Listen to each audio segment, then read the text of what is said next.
Good morning, children. This is the G part of circulatory system, and in the previous session I have explained you about the working of heart, and today we are going to discuss about the heart septum. Septum means a partition or a division, we can say a partition wall. So the wall that divides the right and the left side of the heart, that is known as the heart septum. The dividing wall between the right and left side of the heart. So heart septum, it is the dividing wall between the right side and the left side of the heart. See, you can see here in the diagram, this is the right side, this is the left, this is the right side, this is the left side. So this is the dividing wall you can see here, and this is known as the heart septum. The portion of the septum that separates the right and left atria of the heart is termed as the arterial or the interarterial septum. So the portion of the septum that separates the right and left arteria or the right and left auricle, that is known as the arterial or interarterial septum. Whereas the portion of the septum that lies between the right and left ventricle of heart is called the ventricular or the interventricular septum. So the septum or the portion of the septum which divides the ventricle, right and left ventricle of the heart, is called the ventricular or the interventricular septum. See, this is the septum which divides the right and the left ventricles, and this is known as interventricular septum. Now, function of the septum. What are the functions? These children, this is very, very important. Underline it and learn this septum. Function of septum. To separate the two sides of the heart, because left side of the heart receives and pump oxygenated blood to all body parts through aorta. Now see, to separate the two sides of the heart, this means it divides the right and the left side of the heart because the left side of the heart receives and pumps the oxygenated blood. See, this is the right side which receives and pumps the oxygenated blood through aorta. So through aorta, this is the aorta you can see here. This is the right side of the heart which receives the pure and oxygenated blood, and it distributes the blood to all the parts of the body through this aorta. While the right side of the heart receives and pumps deoxygenated blood of the lung for oxygenation. So the right side, it receives the deoxygenated blood, and this deoxygenated blood is pumped to the lungs. See here, this side, this is the right side, it receives the deoxygenated blood and it sends the deoxygenated blood to lungs for oxygenation. These two veins you can see here, it goes to the right lung and here it goes to the left lung for purification. The second function is the blood cannot be oxygenated completely if septum is not present. See, second function is that if the septum is not present, the blood cannot be oxygenated completely. And because of this septum, the blood is completely oxygenated. So these are the two main functions of septum. Children, learn it. Now about the walls inside the heart. First wall is right atrioventricular wall. It is also known as the tricuspid wall. So underline this, right atrioventricular wall or the tricuspid wall. It separates the right atrium from the right ventricle. So the tricuspid wall separates the right atrium or the right auricle from the right ventricle. You can see here, children, this is the tricuspid wall. It separates the right auricle from the right ventricle. So children, this is the location, we can say, where it is present between the right atrium and the right auricle. So this is very, very important. Second one is the left atrioventricular valve or the bicuspid or the mitral valve. So Second is the left atrioventricular wall, bicuspid or the mitral wall. Bicuspid wall is also known by the name of the mitral wall. It separates the left atrium from the left ventricle. You can see here, this is the bicuspid wall. It separates the left auricle and the left ventricle. So this is the bicuspid wall. You can see here, separating the left auricle and the left ventricle. Then comes the semilunar valves present at the origin of aorta and pulmonary artery. So these semilunar valves are present between at the origin, underline this, at the origin where the aorta arises, there these semilunar valves are present, and the pulmonary artery. The closure of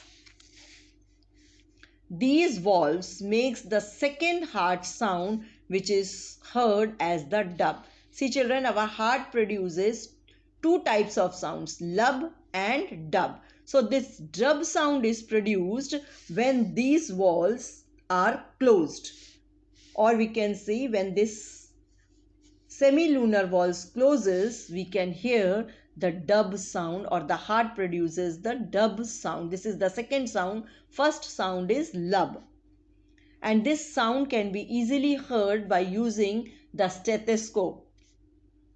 The mitral valves means children the bicuspid valve, and the aortic valves are in the left heart, while the tricuspid valve and the pulmonary valve are in the right heart. So mitral valve and aortic valves, they are present in the left heart or the left side of the heart, and the tricuspid valve and the pulmonary valve, they are present in the right heart or the right side of the heart. These valves are anchored to the walls of the ventricles by chordae tendineae. So these valves, they are anchored. Anchored means they are fixed to the walls of the ventricles by chordae tendineae, which prevent, these are the fibers or muscle fibers which prevent the valves from inverting. So the function of the chordae tendineae is to prevent the valves from inverting. The closure of these valves is heard as first heart sound, the lub, which is louder than the dub. So when these valves they closes, the heart produces the sound which is known as the lub, and this lub sound is louder than the dub sound. So dub sound is produced when the semilunar valves closes, and lub sound is produced when the mitral valves, aortic valves, and the tricuspid and the pulmonary valves, they closes. Veins also have semilunar valves. As we have seen while we were discussing about the veins, we have seen that veins have semilunar valves which are similar to those present inside the heart and prevents the backflow of the blood.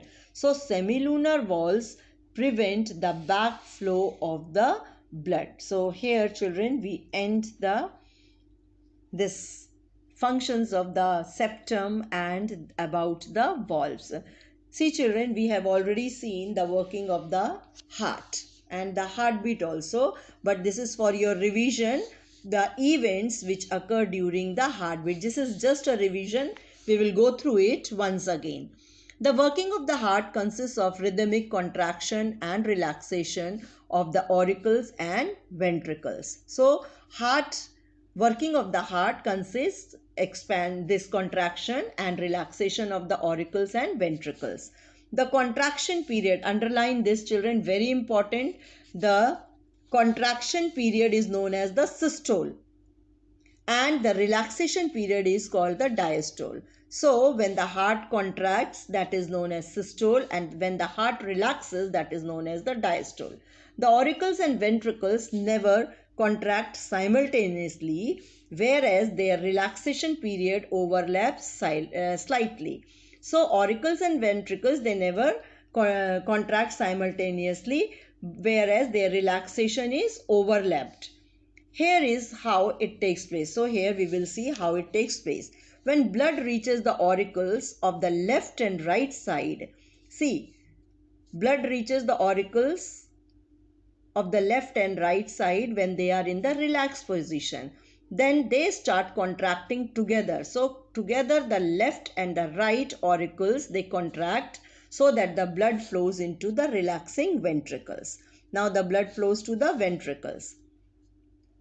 Then the contraction of the ventricles occur and blood is forced from the right ventricle into the pulmonary arteries and from the left ventricle into the aorta while the auricles relaxes. So when these ventricles contract, what happens? Blood is forced from the right ventricle, as the right ventricle has deoxygenated blood, into the pulmonary arteries and from the left ventricle into the aorta. Left ventricle is having pure blood or oxygenated blood into aorta, while at this stage the auricles relaxes. Both the right and the left auricle, they relaxes. This phase is known as the systole. So this phase is known as systole. Then the ventricles start relaxing. Now what happened? The ventricles will start relaxing. The phase when the auricles and ventricle relax together, underline this.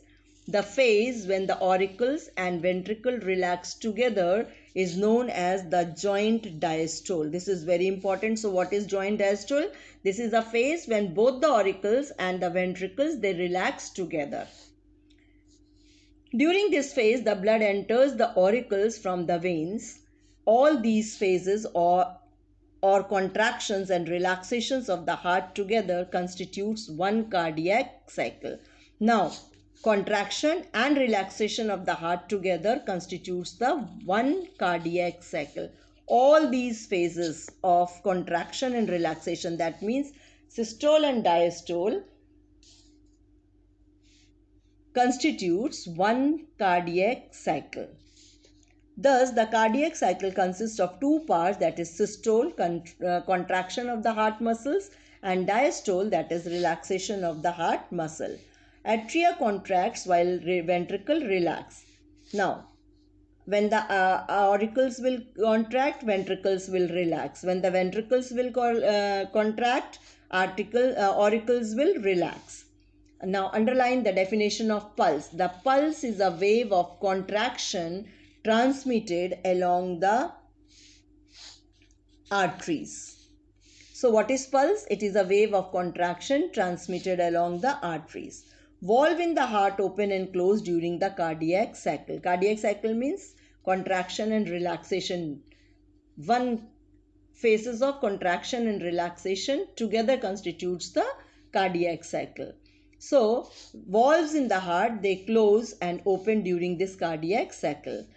One heartbeat or cardiac cycle includes atrial contraction and relaxation, ventricular contraction and relaxation, and a short pause. So, in one cardiac cycle, it includes auricle contraction and relaxation, and ventricular contraction and relaxation, and a short pause. Together it forms one cardiac cycle. Each cardiac cycle is accompanied by two sounds. As I told you, the heart produces two sounds, lub and dub. So, each cardiac cycle is accompanied by two heart sounds. When a stethoscope, the instrument used by doctor, these sounds are heard. So, we can hear this lub and dub sound with the help of the stethoscope. Underline this, lub and when the heart beats. The lub sound is produced by the closure of the bicuspid and tricuspid. Underline this, children. The lub sound is produced by the closure of bicuspid and tricuspid valves. The dub is heard due to the closure of the semilunar valves. So, when the bicuspid and tricuspid valves closes, lub sound can be heard, and when the semilunar valves closes, dub sound can be heard, which prevents the backflow of blood into the ventricles. After they push the blood into pulmonary artery on the right side of the aorta on the left side.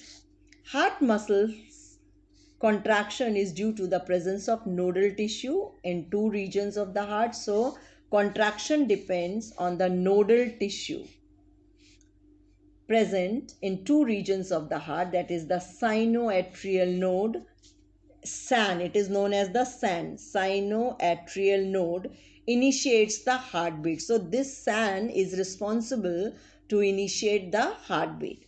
The atrioventricular node causes the ventricles to contract. So contraction is caused by the atrioventricular node, that is AV node.